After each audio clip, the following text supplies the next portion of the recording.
창조절 제3주 교회력에 따른 성서일과입니다. 이사야 55장, 시편 91편, 베드로전서 1장, 마태복음 6장의 본문들 가운데 성경 봉독 시간에는 시편 91편 9절부터 16절까지의 본문을 제가 한 절 여러분 한 절 번갈아 가면서 읽는 것으로 봉독하도록 하겠습니다. 네가 주님을 네 피난처로 삼았으니 가장 높으신 분을 너의 거처로 삼았으니 네게는 어떤 불행도 찾아오지 않을 것이다.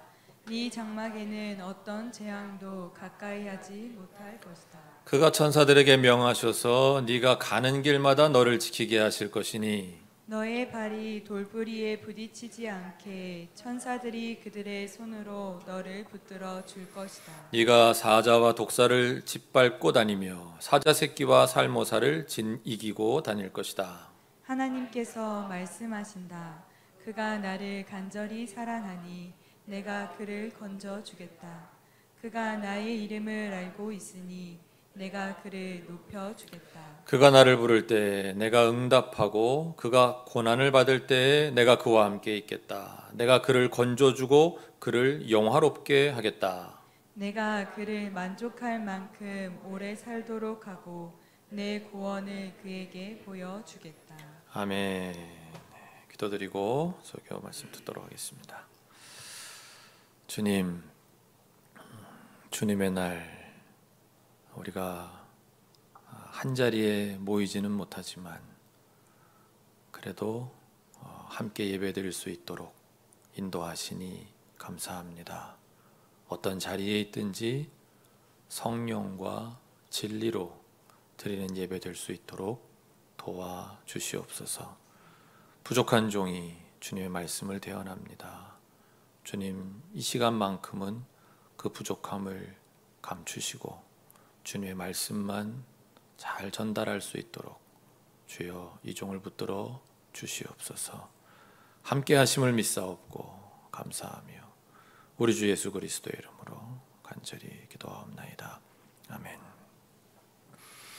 오늘도 성부, 성자, 성령 삼위 하나님께서 우리에게 주시는 생명의 길 위로 걷고 주님의 뒤를 따르는 우리 모두가 되기를 간절히 바랍니다. 먼저 이사야서 본문부터 보시겠습니다. 이사야 55장 7절 하나님이 주시는 생명의 길입니다. 우리 다 같이 한 목소리로 읽겠습니다. 악한 자는 그 길을 버리고 불의한 자는 그 생각을 버리고 주님께 돌아오너라. 주님께서 그에게 긍휼을 베푸실 것이다. 우리의 하나님께로 돌아오너라. 주님께서 너그럽게 용서하여 주실 것이다. 아멘. 코로나19 상황이 길어지고 있습니다. 그러다 보니까 앞으로 우리 삶은 어떻게 될까? 라는 질문 앞에 우리는 쉽게 비관적인 전망을 내놓습니다. 쉽게 절망을 이야기합니다. 뭘 한들 해결이 되겠는가? 이런다고 세상이 나아지겠는가? 세상을 많이 알고 있다는 소위 똑똑하다는 사람들일수록 비관적으로 세상을 바라보는 경향이 있습니다. 문제는 그런 분들은 신앙을 가지고 있어도 여전히 같은 기조로 하나님의 약속을 대하는 경향을 보인다는 것입니다. 물론 다 그런 것은 아니지만요. 주님 나라가 이 땅에 오겠어? 하나님 나라가 완성되겠어? 지구의 온도가 2도만 더 올라도 인류가 멸망한다는데 우리 신앙인들이 이런 생각, 이런 사고에 머문다면 어떤 문제가 있는 것일까요? 하나님을 나의 제한된 사고에 가두는 문제가 생기는 거죠. 나의 제한된 경험으로 하나님을 가늠하는 문제가 있습니다. 다른 말로 하면 하나님을 불신하는 불신앙의 문제라고도 할 수 있을 것입니다. 좀 전에 우리가 같이 읽은 이사야 본문 7절, 거기에 악한 자, 또 불의한 자, 이것은 당시 포로로 끌려간 유대인들 전체를 가리키는 말씀입니다. 그렇기 때문에 오늘 우리에게도 무슨 특정한 죄를 지은 누군가를 가리킨다라거나 아니면 믿음 밖에 있는 어떤 외부인들을 가리킨다라기보다 하나님의 백성이면서도 하나님 앞에서 죄인으로 살아가는 우리 기독교인들 모두를 가리키는 말씀일 것입니다. 믿음을 입으로만, 말로만 믿는다 하고 표현하고 실제 삶 속에서는 하나님에 대한 불신으로 살아가는 우리들, 그런 우리들에게 주님께서는 그 길을 버리고 그 생각을 버리고 주님께로 돌아오라 말씀하십니다. 우리의 하나님께로 돌아와야 할 것입니다. 55장 8절 말씀입니다. 나의 생각은 너희의 생각과 다르며 너희의 길은 나의 길과 다르다. 주님께서 하신 말씀이다. 아멘입니까? 사랑하는 정함교회 성도 여러분, 우리 이 주님의 말씀을 믿읍시다. 오늘 이사야 본문이 속해 있는 이사야 40장부터 55장까지, 그러니까 이사야는 보통 세 묶음으로 나눕니다. 이사야 1장부터 39장, 또 40장부터 55장, 그리고 마지막 56장부터 66장까지. 그러니까 이사야 1장부터 39장과는 이 40장부터 55장이 결이 많이 다르다. 그래서 학자들은 소위 이 부분을 제2 이사야라고 부릅니다. 오늘 성서 일과 본문은 바로 그 제2 이사야 중에서도 가장 마지막 부분의 말씀이죠. 뭔가 의미심장한 부분이라는 겁니다. 제2 이사야는 언제 쓰여졌냐 하면 남유다 왕국까지 모두 멸망한 바벨론 포로기에 기록이 됐습니다. 그러니까 지금 이 글을 쓰고 있던 당시 그들이 처해 있는 상황을 생각해 보면 도대체 언제 포로에서 풀려날 수 있는 건지, 아니 현실만 직시하면 포로에서 풀려난다는 건 상상조차 할 수 없는 일이 되어버렸죠. 이미 자기네 나라는 멸망해서 이 지구상에서 사라진 나라니까 그 나라가 다시 설 수 있는 날이 올 것이라고는 상상도 할 수 없었던 아주 암울한, 자신들을 멸망시킨 이 거대한 바벨론 제국의 포로로 끌려와 있는 이 처절한 절망의 현장에서 주님께 받은 말씀이에요. 그 가운데서도 결론이라 할 만한 마지막 부분이 오늘의 말씀인 거예요. 그런데 오늘 말씀이 어때요? 8절 9절 나의 생각은 너희의 생각과 다르며 너희의 길은 나의 길과 다르다. 주님께서 하신 말씀이다. 이렇게 하나님의 생각은, 하나님의 길은 우리가 보고 있는 것과는 너무 다르다는 거예요. 도저히 같을 수 없다고 분명히 말씀해 주시고 있습니다. 그리고 10절부터 12절 비와 눈이 하늘에서 내려서 땅을 적셔서 싹이 돋아 열매를 맺게 하고 씨 뿌리는 사람에게 씨앗을 주고 사람에게 먹거리를 주고 나서야 그 근원으로 돌아가는 것처럼 11절 나의 입에서 나가는 말도 내가 뜻하는 바를 이루고 나서야, 내가 하라고 보낸 일을 성취하고 나서야 나에게로 돌아올 것이다. 12절 참으로 너희는 기뻐하면서 바벨론을 떠날 것이며. 무슨 말씀이에요? 지금 하나님의 말씀은 하나님의 뜻, 그 뜻을 다 이루고 나서야 돌아온다. 하나님의 말씀은 다 하나님의 뜻하는 바대로 다 이루어진다 라고 말씀하는 거예요. 그러면서 너희도 포로 생활을 끝낼 날이 올 것이다 라고 주님이 12절에 말씀하셨어요. 자, 유대 사람들 가운데 이 하나님의 말씀을 그대로 믿은 사람들이 얼마나 될까요? 똑똑하다는 사람들일수록 믿지 않았을 거예요. 어떻게 이 바벨론 제국이, 이 엄청난 제국한테 우리나라가 망했는데 우리가 돌아갈 수 있겠어? 그런데 어떻게 됐습니까? 역사를 보면 실제로 포로들은 돌아왔어요. 12절 말씀이 이루어졌어요. 유대 국가를 멸망시킨 바벨론 제국이 영원할 줄만 알았는데 그 바벨론 제국이 페르시아 제국에 의해 무너졌어요. 그리고 페르시아 제국에서 포로들을 돌아가게 하는 정책을 펼 것이라고 누구도 상상할 수 없었지만 페르시아 제국은 포로 귀환 정책을 폈고 성경은 이는 주님의 역사라고 증언하고 있어요. 그러니까 여러분, 하나님께서 오늘 우리에게, 아니 지난 수천 년간 우리 인간들에게 약속하신 게 뭐예요? 하나님 나라가 오고 계신다는 거예요. 하나님 나라가 완성을 향해 가고 있다는 것이 아닙니까? 그게 종말론의 내용이고 예수님께서 선포하신 하나님 나라의 내용이고 그것이 복음이 아닙니까? 결국 하나님께서 하나님 나라를 완성하신다는 것입니다. 하나님 나라가 여기로 오신다는 것입니다. 그러니 우리도 결국은 그 하나님 나라, 완성된 하나님 나라를 볼 것입니다. 그 나라에 들어갈 것입니다. 하나님께서 완성하실 것입니다. 그러니까 쉽게 비관하지 마십시다. 낙심하거나 절망하지 맙시다. 주님의 나라는 오지 않아 라고 말하기 전에 차라리 이렇게 기도합시다. 주님을 믿기 원합니다. 제 믿음 없음을 도와주소서. 그렇게 주님에 대해 겸손한 마음을 주님은 귀히 보실 줄로 압니다. 저는 오늘 본문들을 처음 볼 때는 좀 의아하게 생각했습니다.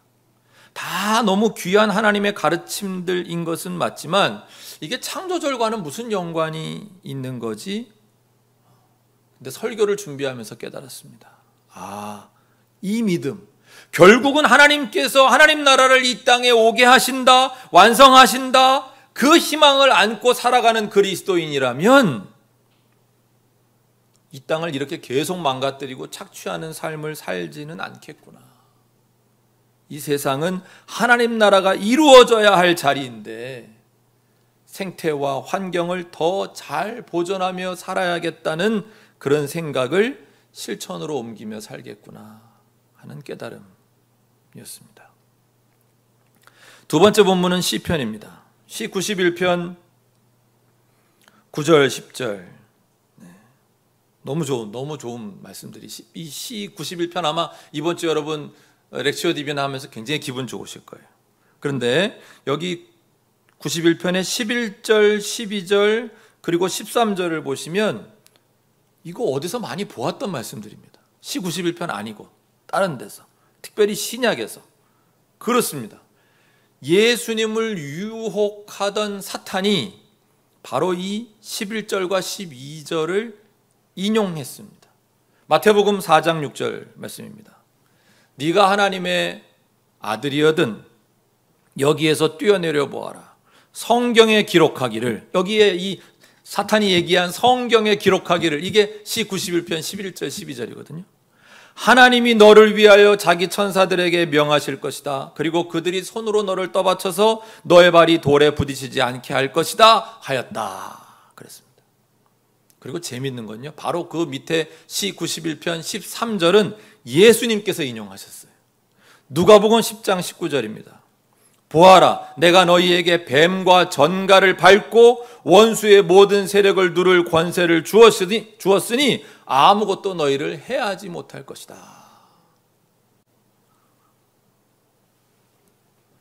여기서 제가 문제를 내겠습니다. 신앙생활을 오래 하신 분들일수록 기도 응답을 성경 말씀으로 받는 경우가 종종 있습니다. 저도 그렇습니다. 기도 제목을 놓고 기도하던 중에 어떤 성경 말씀이 생각나는 경우도 있고, 또 정말 우연 같은 그런 방법으로 그 말씀을 보게 되는 경우도 있습니다. 그러면 대개 우리는 하나님이 성경 말씀이니까 이 말씀으로 내 기도에 응답하시는구나 라고 생각을 합니다. 제가 내는 문제는 이겁니다. 좀 전에 보여드린 것처럼 사탄도 성경 말씀을 잘 압니다. 심지어 그 말씀을 인용하여 유혹하기도 합니다. 그렇다면 제가 기도하다가 성경 말씀으로 응답을 받았다고 하십시다. 그런데 그 성경 구절을 마귀가 저를 유혹하거나 시험에 들게 하기 위해서 찾게 한 것인지, 아니면 정말로 주님께서 제게 주신 기도의 응답인지 어떻게 구별할 수 있습니까? 가 문제입니다. 그거 해볼 생각조차 한 번도 안 해보신 분들도 아마 꽤 많으실 겁니다. 성경 말씀으로 응답받으면 100% 이건 하나님의 응답이라고 아마 그렇게들 생각하셨을 거예요. 여러분, 이거 느낌으로 구별할 수 있을까요? 예를 들어서 그 성경 말씀 딱 주신 거 읽으니까 기분이 좋거나 마음이 편안하다거나 그러면 주님의 응답일까요?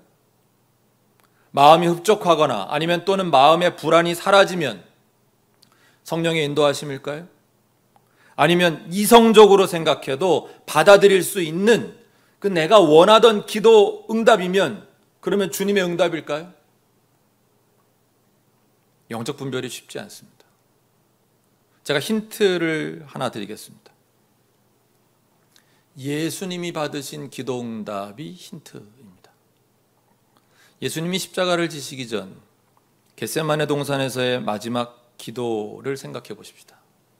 예수님은 이 잔을 거두어 주시라고, 지나가게 해달라고 괴로워하시며 밤새 기도하셨습니다.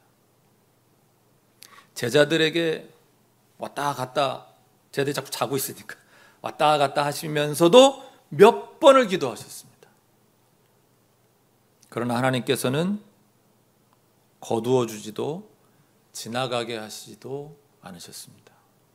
그것이 하나님의 기도 응답이었습니다. 예수님은 그 응답을 받으시고 기분이 편안하셨나요? 본인이 바라던 기도 응답은 분명 아니었습니다. 그렇더라도 하나님의 기도 응답으로 인해 마음의 불안이 사라지고 마음의 흡족함을 느끼셨던가요? 전혀 아닙니다. 오히려 땀이 피가 되도록 고통스러워하셨습니다. 물론 최종적으로는 우리가 다 아는 것처럼 예수님은 하나님의 기도 응답을 받아들이셨습니다. 그래서 오늘 우리도 구원의 길을 갈 수 있습니다. 여기서 우리는 우리의 영적 분별, 즉 우리가 받은 기도 응답이 설령 성경 말씀으로 받았다 할지라도 이것이 마귀의 유혹일 수도 있기 때문에 이 응답이 마귀의 응답인지 또는 주님의 응답인지 분별할 수 있는 하나의 단초를 발견할 수 있습니다. 하나님의 기도 응답은 단정스럽기는 조심스럽지만 대개의 경우 내가 기도 응답을 받고 나서 주님 너무 좋아요, 너무나도 바라던 바예요, 감사합니다 라는 마음이 내게 든다면 이런 경우는 아쉽게도 주님의 응답이기보다는 마귀의 유혹일 가능성이 훨씬 크다는 것입니다. 왜 그럴까요? 우리의 기도가 정확하게는 간구겠지요. 대개 우리의 간구는 뭐예요? 우리가 바라는 바를 이루어 달라는 거예요. 그 간구의 중심에 주님의 뜻이 있는 게 아니에요. 내 뜻이 자리 잡고 있어요. 거의 다 그래요. 말로는, 기도의 이 언어, 이 말로는 주님의 뜻을 구한다고 하지만 실제로는 주님의 뜻을 구한다기보다는 아무리 말은 그렇게 하더라도 솔직히, 우리끼리니까 솔직히 내 뜻을 구하는 거죠. 간구는 그래요. 기도는 조금 다르기도 하지만 물론 그렇다 하더라도 그것이 우리가 바라는 그것이 우리의 필요를 채우는 정도라면 주님은 우리의 필요를 채우는 걸 기뻐하시니까 괜찮아요. 그러나 대개의 경우는 또 어떻습니까? 우리의 간구라는 것이 우리의 욕심이고 자기가 설정한 목표고 자기 만족이고 이런 거니까 하나님하고는 사실 별 연관이 없습니다. 그렇잖아요. 간구하기 전에 주님의 뜻 같은 거 상관도 안 하고 그저 내 뜻대로 목표 설정하고 거의 다 그렇잖아요. 그러다 보니 주님의 기도 응답이 너무나도 내가 원하는 바대로 이루어졌다? 너무 좋다? 그럴 리가 있을까요? 사탄의 유혹일 가능성이 훨씬 더 크다고 보는 것, 내가 스스로를 더욱 경계해야 되는 것이 아닌가라고 한 번 더 생각하는 것이 맞을 겁니다. 또 하나 우리가 분별해야 하는 것은 기도하면서 급해지는 마음이 생기는 것, 또 급한 마음으로 기도하는 것, 이것도 위험합니다. 조바심이죠. 빨리 응답해 주셔야 한다고 조르는 마음, 그 마음도 과연 주님이 주신 마음이겠는가? 정말 내가 주님의 뜻을 쫓기 위해서 그렇게 조급하게 내가 지금 서두르고 있는 것인가? 대개의 조바심이라는 건 뭐예요? 내 욕심이나 내 욕망을 이루고 싶은 마음에서 이게 일어나는 현상이잖아요. 자, 그러니까 이런 종류의 응답들은 오히려 좀 더 경계해야 한다. 자칫하면 마귀의 유혹에 내가 걸려들 수도 있는 것이다라는 걸 우리가 기억해 두자, 명심하자 하는 것이고요. 그런데 기도하다 보면 주님의 응답이, 그러니까 이 기도 응답을 받았는데 이 기도 응답이 약간 우리를 당혹스럽게 하는 경우가 있습니다. 기도 응답을 받았는데 오히려 마음이 좀 불편해진다 그럴까요? 거리껴진다고 할까? 주님, 왜 저한테 이런 걸 시키세요? 주님, 저는 그런 건 못해요. 주님, 저 아시잖아요. 저는 그런 거는 하기 싫어요. 뭐 이런 마음이 드는 기도응답. 예, 이미 짐작하시겠지만 그런 경우가 주님의 응답일 가능성이 훨씬 더 큽니다. 왜 우리가 당혹스러워하고 불편해하고 거리낌을 느낄까요? 내가 원하던 바가 아니기 때문입니다. 나는 편한 길을 가고 싶은데 주님은 너를 부인해라, 내 십자가를 지라 그러시고, 나는 내가 이해받고 싶고 나는 내가 사랑받고 싶은데 주님은 네가 먼저 이해하라, 네가 먼저 사랑해라, 너 먼저 용서해라 이러시니까, 나는 돈 많이 버는 길로 가고 싶고 나는 안정적인 길을 가고 싶은데 주님은 그런 길은 너 말고도 믿음 없는 사람 중에 갈 사람이 많아. 그러니까 그런 길은 너는 상관하지 말고 너는 좀 더 의미 있는 길을 가면 어떻겠니? 좀 불안정해 보여도 나 주만 의지하며 가는 삶을 살아보면 어떻겠니? 먹고 사는 건 나한테 맡기고 말이야. 그렇게 응답하시니까 우리가 바라던 응답과는 거리가 멉니다. 그러니까 불편해요. 그러나 여러분, 아무리 당황스럽더라도 주님의 응답을 따라야 하지 않을까요? 아무리 달콤해도 마귀의 유혹을 따라갈 수는 없지 않습니까? 여러분, 너무 걱정하지 마십시다. 여러분이 바라는 대로 응답하지 않으신다고 망할 것 같아요? 주님의 응답을 따라간다고 그 길에 고통만이 가득하고 그 앞에는 가시밭길만, 고난만 놓여 있는 거 결코 아닙니다. 우리가 상상도 못할 은총이 함께 하십니다. 여러분, 십자가 지면 십자가 지고 죽는 걸로 끝나요? 아니요. 그 다음엔 부활이 있어요.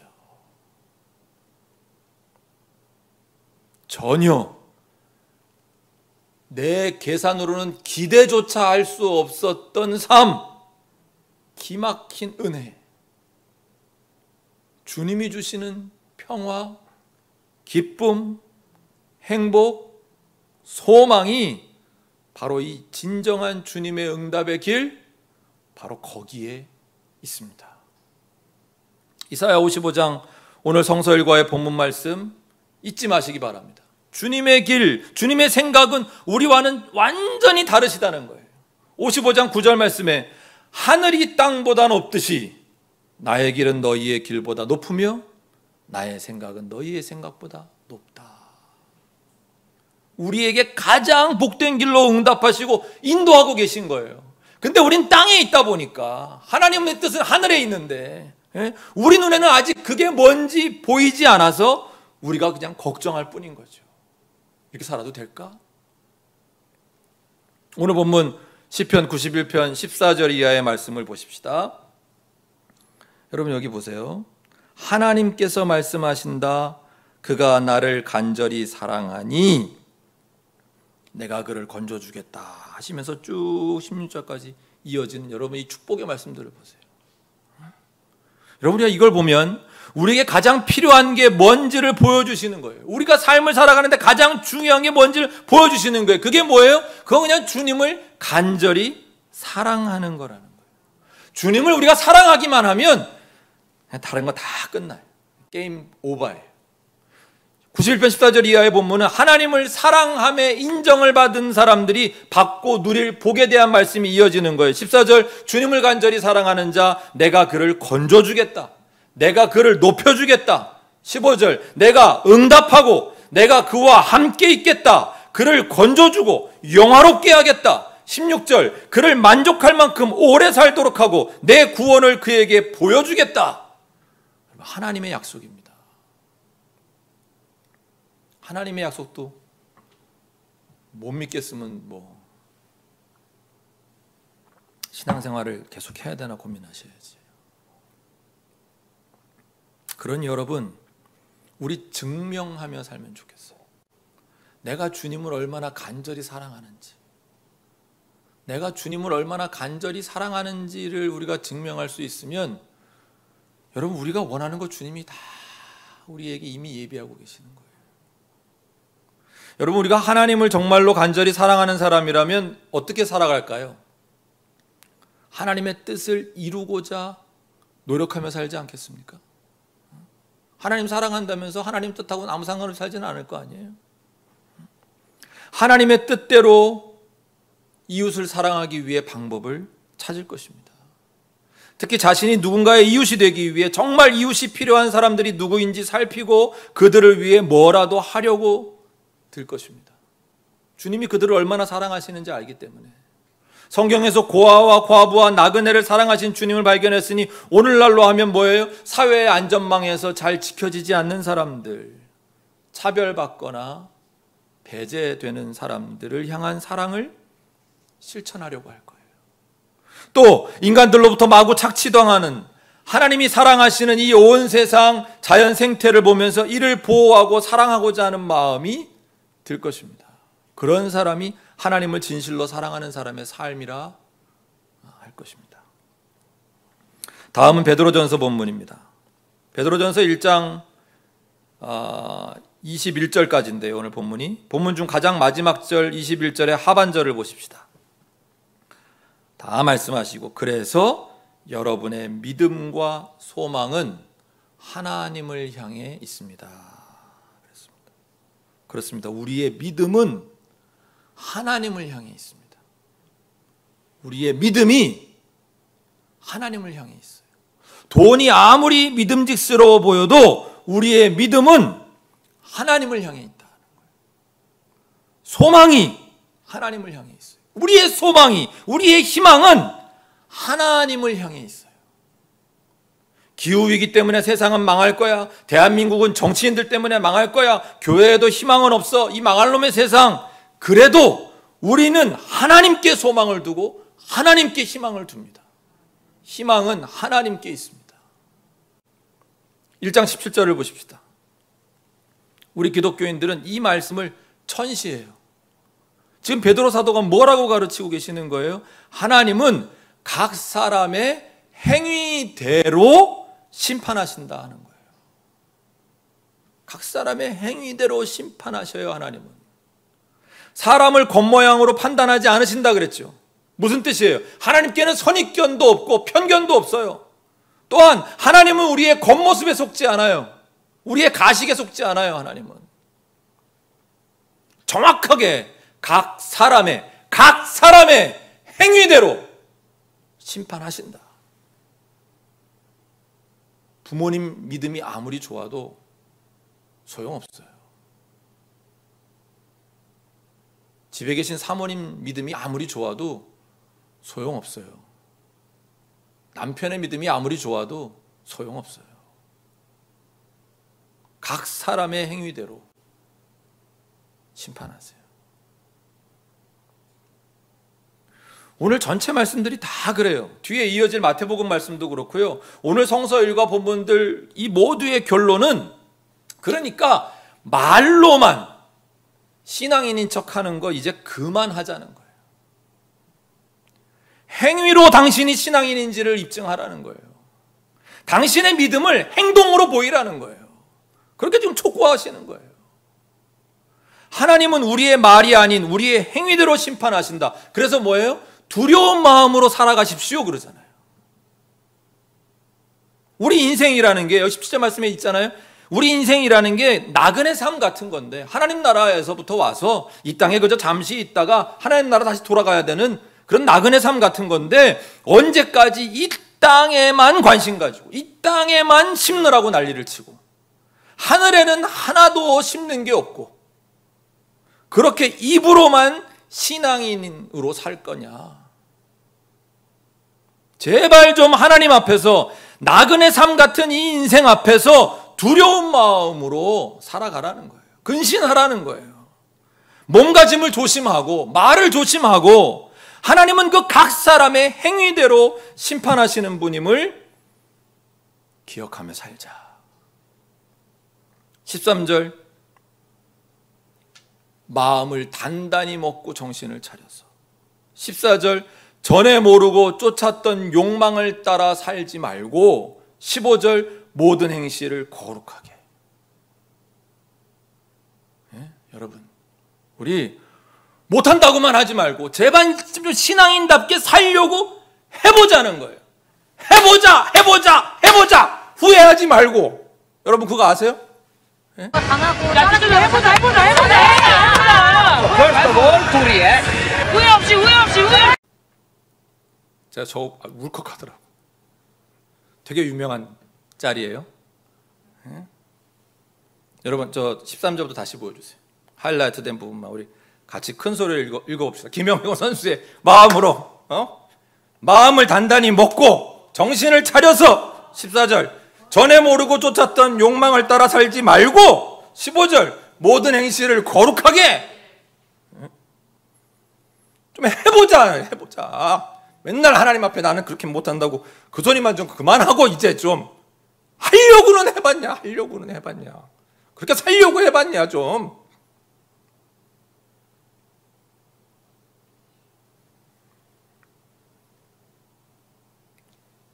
김연경 선수 저걸 기억하세요. 2020년 도쿄올림픽에 가장 해보자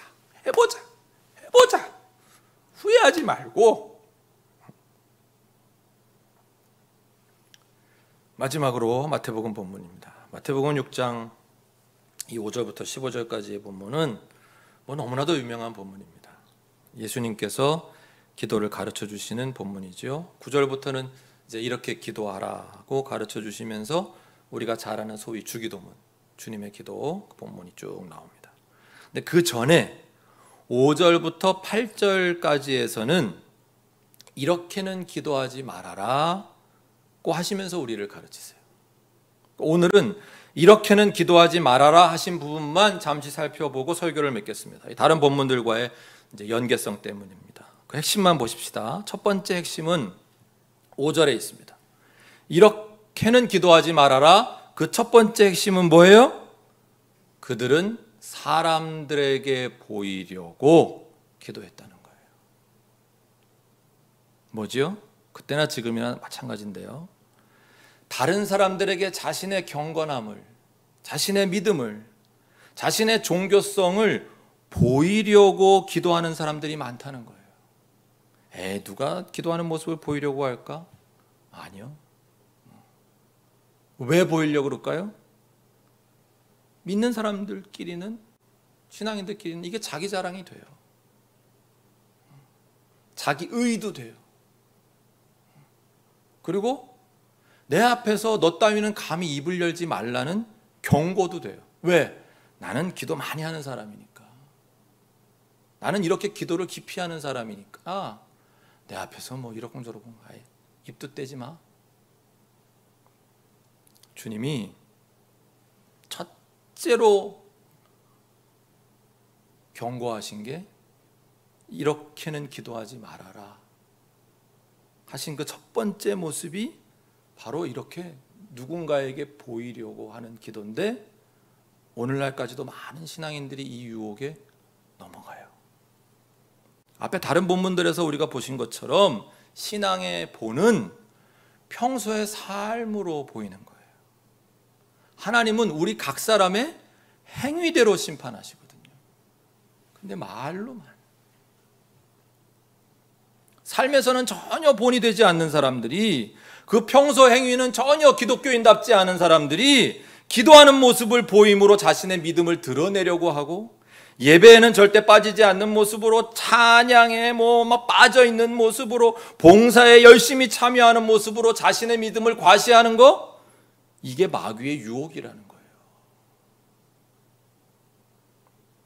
제가 요즘 초대교회 관련 자료를 좀 찾아 읽고 있습니다. 요한계시록 강의 준비하다가 그쪽 자료를 보게 되었는데, 요한계시록 강의할 수 있겠죠? 네. 그런 날이 빨리 오길 바랍니다. 초대교회가 여러분도 잘 아시는 것처럼 참 놀랍게 성장했습니다. 그러니까 로마 제국의 국교로 인정받기 이전에 이미 엄청나게 성장하고 있었거든요. 로마 제국의 국교로 인정받는 것이 이게 4세기 초반이잖아요. 그러니까 200년이 넘도록 300여 년 동안 그렇게 극심한 박해를 받던 시기에, 수시로 순교자들이 나오던 그 시기에도 학자들이 통계를 내보니까 10년 평균 40%씩 교회가 성장했다라는 거예요. 이건 놀라운 일이 아닙니까? 예수 믿는 일은 곧 목숨을 걸어야 하는 일인데도 새로 사람들이 예수 믿겠다고 교회로 왔다는 거예요. 이런 박해의 시기에, 이런 순교의 시기에 어떻게 이렇게 놀랍도록 교회가 성장할 수 있었을까? 여러 가지 요인들로 학자들이 분석을 하는데, 그 가운데 첫 번째 요인 제가 하나만 말씀드릴게요. 우리가 쉽게 생각하는 거, 요즘에도 우리가 생각할 때 예배가 매력적이어야 교회가 성장한다고 생각하잖아요. 그래서 예배에 공들이는 목사들이 얼마나 많은지 몰라요. 근데 예배가 매력적이어서 교회가 성장했나? 아니었습니다. 이 시기의 초대교회의 예배는 정식으로 교회에 입교한 사람들만 드릴 수 있는 예배였어요. 새가족은 예배에 참석할 수 없었다 그래요. 세례받는 데만도 짧아야 3년이 걸렸다고 하니까 예배는 매우 소수의 입교인들만 모여서 은밀하게 드렸어요. 예배실 앞에는 집사들이 지키고 서서 정식 교인인지 아닌지 일일이 확인하고 안으로 들여보냈어요. 그랬을 거라고 쉽게 짐작이 가요. 왜? 로마 제국의 정탐꾼이라도 예배에 들어오면 모두가 다 떼죽음을 당할 수도 있는 거니까 철저하게 예배는 폐쇄적이었던 거예요. 고로 예배가 좋아서 성장한 건 전혀 아니에요. 예배 가보지도 못했는데. 그러면 전도를 많이 했나? 노방전도? 관계전도? 아니요. 이 시기에는 전도할 수 없었죠. 또 설사 전도한다 하더라도 누가 그 말만 듣고 목숨을 거는 일에 그렇게나 많은 새신자가 동참을 했겠느냐 이 말이에요. 자, 그럼 대체 예배에 참석한 적도 없어, 누구한테 예수 믿자고 전도받은 적도 없어, 그런 사람들이 어떻게 해서 기독교인이 되었길래 10년에 40%씩 교회가 성장할 수 있었는가? 첫째가 하는 이유는 기독교인들의 평소 생활의 모습, 그것뿐이었다는 거예요. 기독교인들이 박해받는 상황 속에서 살고 있다는 거 지금 주변에 믿지 않는 사람들이 다 알아요. 그 동네 사람들이 다 알아. 그런데 이상하게 이 기독교인들이 샬롬 가운데 살아간단 말이에요. 불안함에 눌리지도 않고 평화를 유지하고 기쁨을 유지하면서 살아갈 뿐만 아니라 오히려 이웃을 돕고 핍박하는 동네 사람들을 어떻게든지 사랑하며 그렇게 살아가려고 하는 그 평상시의 생활 모습이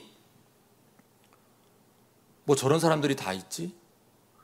하며 의아해하고 약간 거리껴짐도 있었지만 결국에는 나도 저 사람들처럼 살고 싶다라는 매력이 너무 워낙 강렬했기에 10년에 40%씩 목숨 건 기독교인들이 더 늘어나고 했다는 겁니다. 주님께서 오늘 본문 마태복음 6장 5절 이하에서 가르치십니다. 얘들아, 너희들 기도할 때 이렇게는 기도하지 말아라. 사람들에게 보이려고, 경건한 척하려고, 네 믿음 과시하려고 그런 마음으로는 기도하지 말고, 네가 정말 기도하는 사람이라면 아무도 모르게 마치 기도하지 않는 사람인 것처럼 하나님과 은밀하게 교제해라. 사람들은 네 기도하는 모습을 보고 하나님께 영광 돌리는 게 아니란다. 네 평소 살아가는 모습을 보고 하나님께 영광을 돌린다. 네가 이익이 없는데도 정의롭게 살고 사랑을 베풀고 살고 이웃들을 보듬으며 기쁘게 행복하게 사는 그 모습을 보고 하나님께 영광을 돌리는 것이니까. 그런데 그런 삶이 어떻게 가능하겠니? 네가 골방에서 기도하는 그 영적 힘이 너의 삶을 그런 모습으로 변화시켜 준다. 아멘입니까? 두 번째, 이렇게 기도하지는 말아라 하신 주님의 가르침의 핵심은 7절입니다.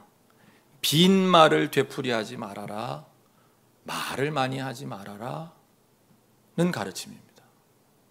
그렇습니다. 기도는 말이지만 말이 아닙니다. 기도는 말이지만 행동입니다. 내 행위로 나의 기도가 드러나야 합니다. 그것이 진정한 기도입니다.